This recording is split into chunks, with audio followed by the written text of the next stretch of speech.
사람들은 시간에 대해서 세 가지 관념을 가지고 있습니다. 첫 번째는 뭐냐 하면 시간은 내 마음대로 내가 할 수 있다고 생각하는 것입니다. 내가 노력하고 수고하면 얼마든지 아주 건강하게 오래도록 살 수 있을 것이라 생각하는 것이 그것입니다. 의학과 유전공학의 발달에 막연히 기대를 걸고 그래서 이대로 나가면 나는 아주 오래 살 것이다. 어떤 불치병도 치유될 수 있을 것이다. 앞으로 늙지 않는 어떤 방법도 개발이 될 것이다. 나에게 아주 유리한 쪽으로만 생각하는 그런 우리 경향이 있는 것입니다. 그래서 막연한 것에 기대를 걸고 살기를 좋아하는 성향 때문에 많은 사람들이 착각에 빠져서 살아가는 거죠. 그런데 확실하게 아셔야 됩니다. 시간은 내가 내 마음대로 할 수 있는 것이 아닙니다. 두 번째는요, 시간은 돌고도 도는 것이라고 생각하려 듭니다. 윤회설의 근간 철학입니다. 이대로 있으면 좋아질 거야. 언젠가는 다시 돌아올 것이야. 이런 생각을 하게 된다는 거죠. 흔히 거짓말이면서도 참말로 통하는 것 가운데 한 가지가 있습니다. 그게 뭐냐면 해춘이라는 말이죠. 네 흰머리가 언젠가는 이게 한번 해춘하면 검어질 거야. 뭐 이런 생각을 하기도 하는 것입니다. 그러나 여러분 세상 어디에 해춘이 있습니까? 좀 더 나은 쪽으로 회전해서 돌아올 것이라는 기대를 가지고 살아갑니다마는 꼭 그렇지도 않는 것 같습니다. 그래서 세 번째는요, 시간은 주어지는 것이라고 생각을 합니다. 이 하이데크가 이런 말을 했습니다. 우리는 던져진 인생을 산다. 그러니까 나에게 아무런 생각도 없고 다만 주어진 제한된 그 시간을 이렇게 던져진 듯이 살아갈 뿐이라고 생각하는 것입니다. 자, 이렇게 생각하는 사람들 가운데는요, 대체로 사람들의 생각이 세 가지입니다. 첫 번째는 뭐냐면 과거 지향적인 그런 생각을 가지고 살아갑니다. 또 현재 집착하며 살아가는 그런 사람도 있습니다. 그런가 하면 그 말씀을 좀 띄워주면 좋겠습니다. 미래지향적으로 살아가는 그런 사람도 있습니다. 그래서 우리 그리스도인은 어떤 사람이냐 하면 미래지향적으로 살아가는 그런 사람들입니다. 다시 말씀드리면 시간은요, 하나님의 것이라는 거죠. 모든 것이 하나님의 것입니다. 특별히 얼마간 내 마음대로 할 수 있는 것이 있다 손 치더라도 시간만큼은 내 것이 아니고 누구의 것이라고요? 하나님의 것이라는 것입니다. 그래서 우리는 부득불 살아가면서 하나님의 시간표, 하나님의 그 계획표에 맞추어서 나의 마음대로 살아갈 수밖에 없는 것입니다. 시간은 누구의 것이라고요? 하나님의 것입니다. 자, 오늘 우리 읽었던 본문에 보면 인자의 날이라고 하는 말씀이 나옵니다. 이것은 종말론적인 말씀입니다. 그래서 우리 예수님께서 하신 모든 말씀은요, 종말론적인 중심을 두고 사역하시고 가르치시고 말씀을 하셨습니다. 하나님의 나라와 그 종말론의 중심을 두고 그렇게 말씀을 하셨습니다. 자, 그런데 참 이상스러운 것이 뭐냐면 우리 예수님은 종말론에다가 이렇게 중심을 두고 말씀을 가르치지만 세상 사람들은 그렇지를 않습니다. 로마 시대로부터 오늘에 이르기까지 모든 독재자나 기독교 박해자들이 한결같이 하는 게 뭐냐면 기독교 종말론을 못마땅하게 여긴다는 것입니다. 심지어 어떤 독재자는 이런 말까지 공공연하게 합니다. 교회의 머리는 예수 그리스도가 아니야. 교회의 머리는 왕이고 공산당이다. 이렇게 가리킵니다. 그래서 교회 주인이 그리스도라는 말을 굉장히 싫어합니다. 금지합니다. 그리고 예수 재림이라는 말을 하지 못하게 합니다. 세상의 끝이라는 것이 있을 수가 없다는 거죠. 왜냐하면 그 이유가 있습니다. 혁명하고 투쟁해서 유토피아 세계, 이상적인 세계를 구축해 나갈 터인데 세상의 끝이라니 얼토당토 않은 그런 소리 하지 마라 하는 것이 공산당들입니다. 예수의 재림, 세상의 종말 전혀 가당치 않다는 말입니다. 이것이 금지하는 까닭입니다. 그러면서 어느 정도의 기독교 자유를 허락하는 이제 그런 금령들이 있습니다. 예를 들면 중국 같은데 공산당들이 이렇게 조금 이렇게 자유를 주는 것 같습니다. 예배를 드리게 하는 것 같습니다. 그런데 그 속에 들어가 보면 요한계시록 설교하지 마. 요한계시록 설교 못하게 합니다. 주님 재림에 대해서도 설교 못하게 합니다. 그렇지만은 2000년 동안 변하지 않고 이어져 내려온 것이 있습니다. 그게 뭐냐? 순수하게 바른 신앙을 지켜가는 그리스도인들은 한결같이 종말론에 신앙을 두고 있다고 하는 사실입니다. 극동방송에서 이 북한의 소식 방송들을 조금씩 합니다. 그런데 그 방송들이 뭐냐 하면 제주도의 극동방송에서 중국으로 북한으로 방송을 내보냅니다. 자, 그런데 이 중국 땅에서 있는 조선족들이 그 방송을 듣습니다. 그 방송을 듣고 그들이 극동방송에다 편지를 보냅니다. 그 편지 내용들을 보면 이렇습니다. 은혜가 가운데 편안하십니까? 주님 오시는 날에 가까운데 참 설교하신 목사님은 안녕하십니까? 이런 인사말로 시작을 합니다. 그 편지 내용 전체가 뭐냐 하면 정말 종말론적인 그런 이제 이야기를 하는 거죠. 얼마나 어려운 말, 은혜로운 말인지 모르겠습니다. 오늘 예수님께서 간단한 말씀 가운데 아주 중요한 말씀을 하시고 계십니다. 예수님께 주신 말씀 가운데 가장 핵심적인 말씀이 있습니다. 누가복음 17장 30절 말씀 같이 한번 읽어보겠습니다. 인자가 나타나는 날에도 이러하리라. 한번 더 읽어보십시다. 인자가 나타나는 날에도 이러하리라. 자, 인자의 날, 이 세상 끝날에 세상 모든 사람들이 심판과 구원을 받을 때, 자, 그때에 구원받을 사람이 있다는 거죠. 심판과 동시에 믿는 사람에 대한 구원이 있을 것이라는 것입니다. 심판과 구원은 동시에 이루어집니다. 그리스도의 거룩한 능력 안에서, 그 권세 안에서 그 구원이 이루어질 것임을 밝히 말씀을 하고 있습니다. 여러분, 이것은 무슨 세상이 잘못되어서가 아니고 역사적인 발전 단계가 그렇게 되어 있는 것도 아닙니다. 그 중심에 누가 있느냐 하면 바로 예수 그리스도가 있는 것입니다.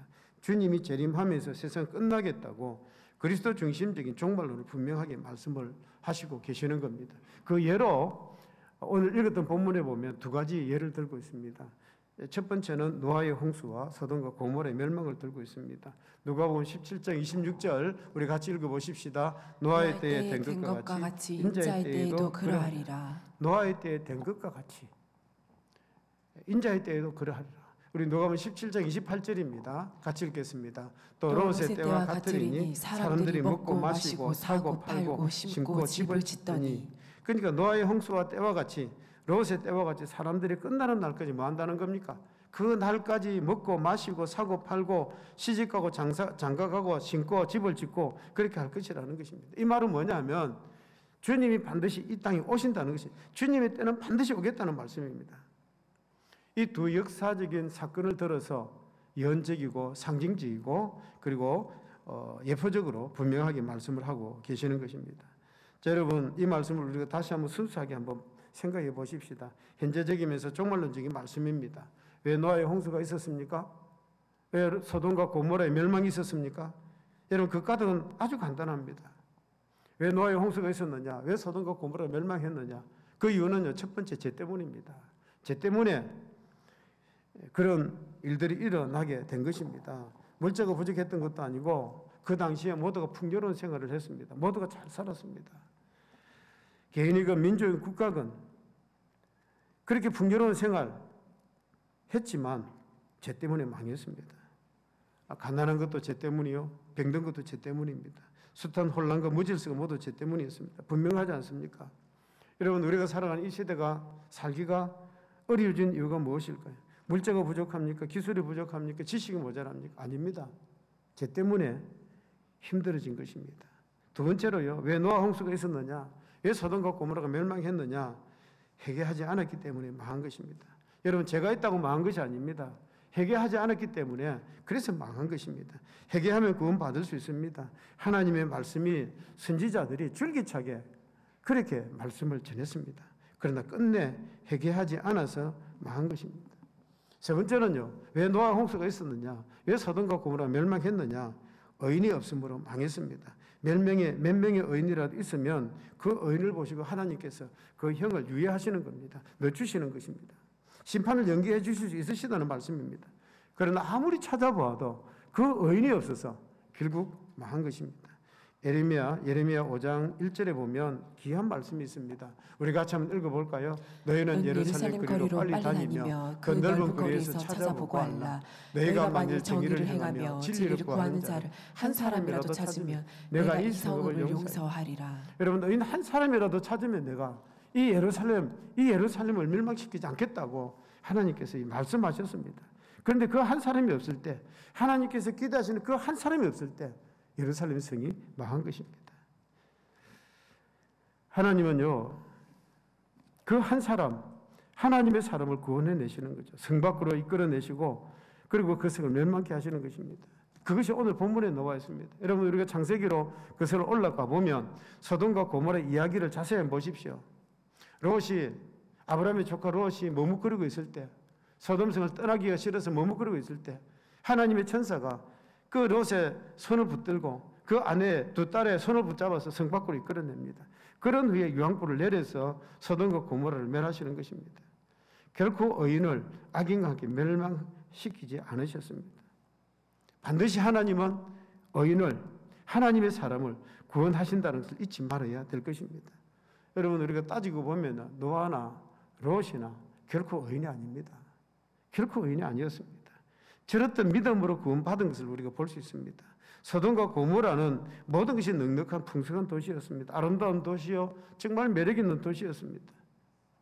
정말 건물도 얼마나 웅장하게 잘 지었는지 모릅니다. 그런데 그 속에 뭐가요? 제가 간영하여 망하게 된 것입니다. 여러분 제가 미국 필라델피아 켄싱턴 거리에 영상을 보여준 적이 있습니다. 그 켄싱턴 거리에 좀비처럼 이렇게 있는 사람들, 여러분 그 동성애 판을 치고 온갖 마약에 취해 있는 그 사람들, 그 제약들을 들끓는 모습을 보면서 무슨 생각이 듭니까? 그걸 보면서 소돔과 고모라가 생각이 나는 거죠. 유황불이 떨어졌고 멸망할 것만 같은 그런 생각이 드는 것입니다. 꼴들인즉 사람이 아닙니다. 짐승도 그렇게까지 추잡할 것 같지는 않습니다. 하나님께서 이런 모습을 보시면서 얼마나 슬퍼하실까, 얼마나 괴로우실까, 얼마나 참기 힘드실까 하는 생각마저 했던 것입니다. 오늘도 많은 제약이 있습니다. 여러분 오늘 우리 읽었던 이 본문에도 보면 이 롯은 구원을 받습니다. 그렇다고 롯이 구원받을 만한 자격을 넉넉히 갖춘 사람은 절대로 아닙니다. 시원치 않은 사람이었습니다. 천사를 영접하는 것까지는 좋았습니다만은, 그런데 그 천사를 보호하기 위해서 자기들의 사랑하는 두 딸을 천사와 관계하겠다는 사람들을 내어줘버립니다. 내 딸을 어떻게 하든지 너희들이 알아서 해라. 이미 그 롯도 소돔과 고모라 사람이 다 되어버린 거죠. 아주 제약에 물들어 버렸습니다. 그럼 그가 어떻게 구원을 받게 되었습니까? 여러분 소돔하이트라는 말을 많이 씁니다. 이 말의 뜻이 뭐냐 하면 소돔 사람이라는 말입니다.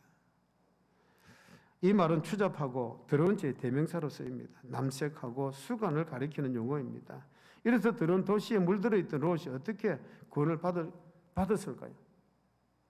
그래도 성경에 이리 보면 그래도 긍정적으로 볼 수 있는 내용들이 몇 가지가 있습니다. 첫 번째는 롯은요 아브라함의 의로 살았습니다.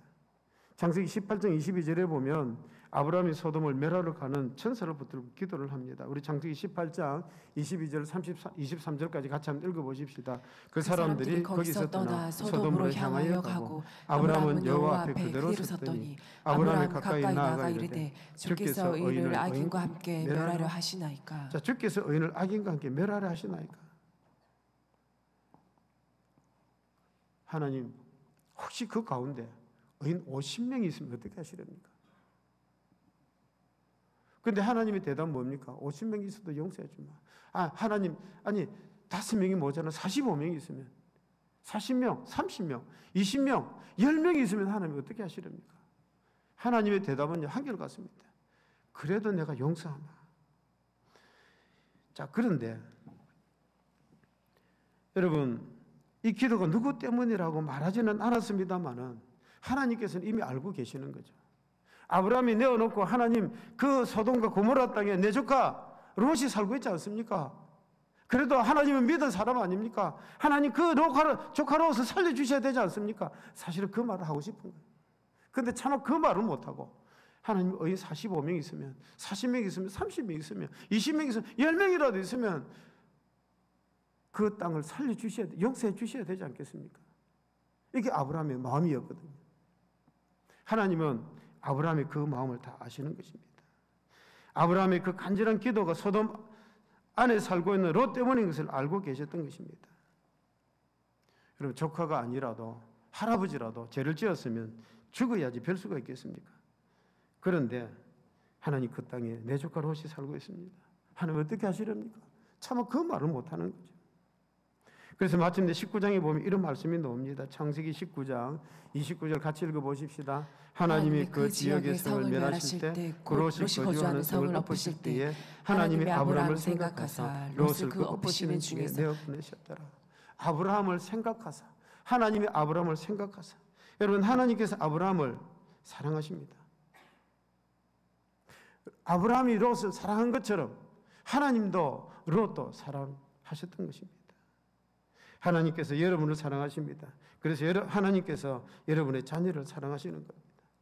하나님이 사랑하는 자를, 여러분이 사랑하는 자를 하나님께서도 사랑하신다고 잊지 마시기를 바랍니다.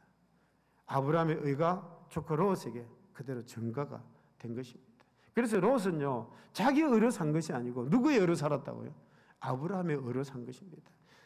두 번째는요, 롯은 그래도 손님 접대는 제대로 좀 했습니다. 우리 창세기 19장 2절 3절 같이 한번 읽어보십시다. 이르되 내 주여 돌이켜 종의 집으로 들어와 발을 씻고 주무시고 일찍이 일어나 갈 길을 가소서. 그들이 이르되 아니라 우리가 거리에서 밤을 새우리라. 롯이 간청하매 그제서야 돌이켜 그 집으로 들어오는지라. 롯이 그들을 위하여 식탁을 베풀고 무교병을 구우니 그들이 먹으니라. 여러분, 롯은요, 아브라함을 따라서 고향을 떠나온 사람입니다. 그런데 참 믿음은 없었는가 봐요. 아브라함이 하나님 앞에 제단에 제사를 드릴 때 그 제사는 제대로 배우지는 못한 것 같습니다. 그런데 이 아브라함에게서 배운 것이 손님 접대하는 겁니다. 부지 중에 지나가는 천사들을 대접하는 것처럼 롯도 그 손님들을 참 접대를 잘했습니다. 아브라함의 그 모범을 따라서 그렇게 살았습니다. 손님 대접하는 그 덕에 그 의의 그릇으로 그래서 쓰임을 받게 된 것이죠. 세 번째는 뭐냐면 이 노아의 홍수, 이 소돔과 고모라 왜 그 자리에서 그렇게 구원받을 수 있었느냐? 좀 부정적이기는 하지만 그래도 롯에게도 어느 정도 믿음은 좀 있었다는 것입니다. 롯도 소돔과 고모라를 보면서 아마 이런 생각을 했던 것 같습니다. 이렇게 제약이 간영하면 이 소돔과 고모라 성이 망할 텐데 언젠가는 망하고 말 것이다. 자, 그러던 터에 천사가 멸하러 왔다고 하니까 어떻게 해요? 당연히 아멘 그래 할 수밖에 없었던 것입니다. 그러니까 하나님의 심판을 그대로 받아들이는 거죠. 롯의 믿음이 그랬습니다. 소돔과 고모라가 망할 것이다 할 때 예, 그럴 것입니다 하고 하나님의 심판을 그대로 인정을 하고 받아들였다는 것입니다. 여러분, 이 롯의 가정을 살펴보면요, 참 재미있는 것이 있습니다. 롯이 딸들과 저구는 사위들에게 이런 말을 합니다. 창세기 19장 4절 하반절에 보면 이렇게 말을 하죠. 같이 읽어보십시다. 여호와께서 이 성을 멸하실 터이니 너희는 일어나 이곳에서 떠나라 하되 그의 사위들은 농담으로 여겼더라. 그의 사위들은 무엇으로 여겼더라? 농담으로 여겼더라. 불신앙입니다. 아예 믿지를 않았던 거죠. 그러나 롯은요, 심판이 있다는 것을 알고 이렇게 아내와 탈출을 하게 되는 것입니다. 그래서 구원을 받게 됩니다만은, 그런데 그의 아내는 다른 것입니다. 그 아내는 어땠습니까? 천사의 손에 끌려서 성 밖으로 나왔지만, 몸은 밖으로 나왔지만 그 마음은 어디 있었습니까? 그 마음은 여전히 소돔 땅에 있었던 것입니다. 이름뿐인 교훈이었습니다. 마음속으로부터 이루어진 교훈이 아니었습니다. 한마디로 롯의 손에 끌려가는 그런 믿음이었습니다. 예, 그래서 예수님께서 롯의 처를 기억하라고 말씀을 하는 겁니다. 누가복음 17장 32절 같이 한번 읽어보십시다. 예, 롯의 처를 뭐 하라고요? 기억하라. 롯의 아내가 왜 구원받지 못했습니까? 롯의 아내는요, 멸망과 심판에 대해서 하나님의 말씀을 전적으로 받아들이지를 않았던 것입니다. 그 경고를 무시하고 소홀히 여겼기 때문에 확실한 믿음이 없었던 것입니다. 여전히 롯의 아내는 세상을 사랑했던 것입니다. 이 헤르만 헤세가 참 유명한 말을 했습니다. 사람에게는 세 가지 유혹이 있다는 거죠. 첫 번째는 육체의 욕망입니다. 두 번째는요, 교만입니다. 사람은 항상 자기가 잘났다는 교만 속에 살아갑니다. 그리고 세 번째는 이기심입니다. 이기적인 마음입니다. 이 사람이 이기심에 빠지기 시작하면 걷잡을 수가 없고 시험에 세워넣을 길이 없습니다. 롯의 아내가 그랬습니다. 세상 사랑하는 마음, 물질 사랑하는 마음이 그냥 있었던 것입니다. 그래서 구원을 받지를 못한 것입니다. 이번에 성지순례에 우리가 터키, 그리스, 로마가 마지막 그 여정이었습니다. 저희들이 로마 공항에 그리스에서 로마 공항으로 넘어가서 로마 공항에서 나폴리 부근에 있는 그 이제 폼페이 유적지를 돌아보았습니다. 주 79년도 베수비우스 화산의 폭발로 인해서 도시 전체가 완전히 묻혀버렸습니다. 그 영상이 잠깐 있는데 잠깐 보도록 하겠습니다. 그런데 폼페이 그 베수비우스 화산이 폭발할 때에 바람이 어디로 불었다고요? 폼페이 쪽으로 부른 거예요. 하필 왜 그쪽으로 불었을까요? 그 땅이 흥등가였고 참 매춘 지역이었고 로마 귀족들의 휴양지로서 그 땅이 하나님의 저주를 받은 거죠. 어쨌든 이제 1500년이 지나고 나서 그 흔적들이 발굴이 되어져서 이렇게 쌓여있던 화산재를 다 드러내고 지금 이제 그 흔적들이 그렇게 놓아 있는 것입니다. 아직도 계속 발굴 중에 있습니다. 어쨌든 그 모습이 사람이 이제 화산 그 뜨거운 용암에 녹아서 이렇게 돌이 되어져 있는 이런 모습들도 많이 있는데 도망가는 모습도 있고 웅크리고 있는 모습도 있고 여러 가지 많은 모습들이 있습니다. 재미있는 이야기가 하나 있습니다. 시가지에서 조금 벗어나 외곽지대에서 용암으로 더럽힌 여자가 하나 발굴이 되었습니다. 상당히 멀리 도망을 나왔는데 그런데 그 여자도 결국 이렇게 용암이 돼버린 거예요. 용암에 이제 이렇게 굳어버린 거죠. 그런데 이 여자가 가슴에 하나 가지고 있던 것이 있었습니다. 그게 뭐냐면 검은 보화를 하나를 안고 있었습니다. 그 여자는 검은 보화 때문에 더 멀리 도망도 못 가고 그대로 죽은 것이죠. 여러분 검은 보화를 막 버리고 더 멀리 도망갔다면 얼마나 좋았겠습니까? 결국 그걸 버리지 못하고 가슴에 품고 있다가 그렇게 죽은 것입니다. 여러분 참 우리 자신들도 한번 돌아보면 예수 믿는다고 하면서 끌어안고 있는 것이 너무 많은 것 같습니다. 내가 버릴 것을 좀 버려버리고 그렇게 우리가 신앙생활을 해야 되는데 그래 하지 못하고 롯의 아내처럼 이것도 하고 싶고 저것도 가지고 싶은 이런 갈등형으로 살아가는 것들이 너무 많은 거죠. 롯의 아내는 발걸음은 이미 성 밖으로 나와 있었지만 그 마음은 늘 뒤에 소돔성이 있었습니다. 몸은 소돔과 고모라를 벗어났지만 그 영은 언제나 제약의 도시 그 소돔과 고모라 땅에 있었던 것이 이것이 문제라는 거죠. 그날 이스라엘 백성들이 애굽을 나왔을 때도 그들의 몸은 강에 있었지만 마음은 어디예요? 그들은 마음은 애굽에 있었던 것입니다. 애굽을 나오지를 못하고 있었던 것입니다.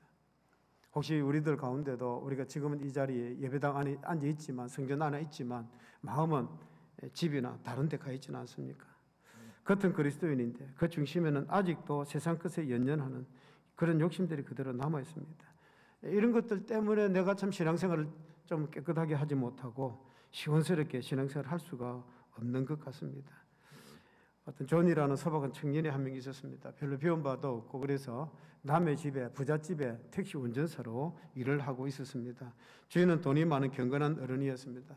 한 번은 멀리 여행을 가게 되었는데 이 주인이 성경을 이렇게 읽다가 예수님의 재림에 관한 말씀을 읽게 되었습니다.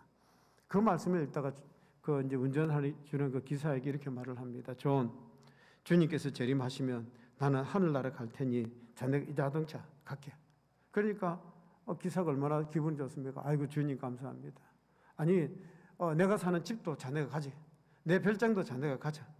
그렇게 말을 하니까 주인이 고맙습니다. 그리고 집으로 이제 돌아와서 아내한테 그 이야기를 합니다.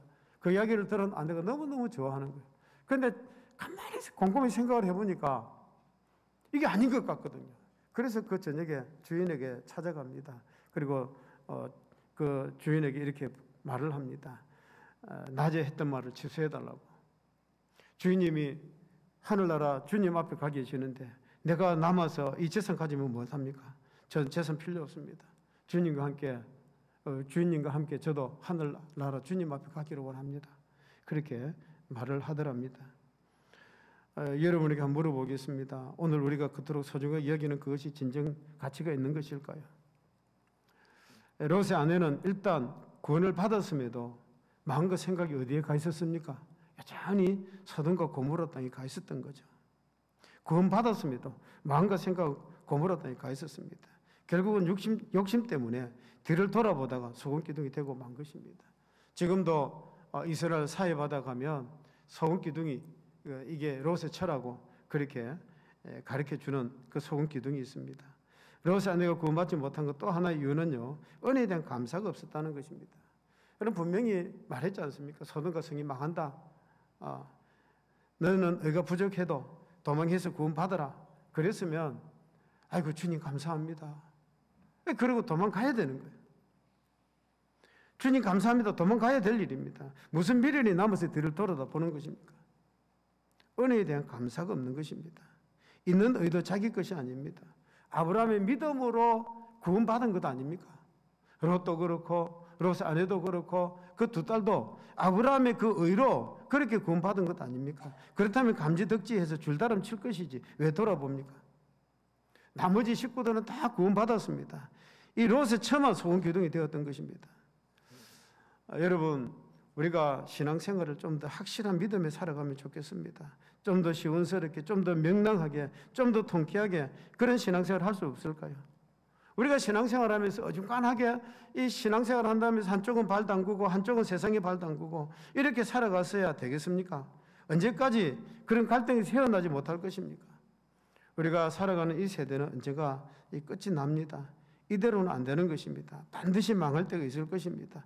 해결 없는 세대라면 이대로 남아 있을 수가 없는 것입니다. 주님께서 재림하실 때 심판을 받을 수밖에 없는 것입니다. 우리가 언제나 믿음으로 그렇게 살아갈 수 있기를 주의 이름으로 축복합니다.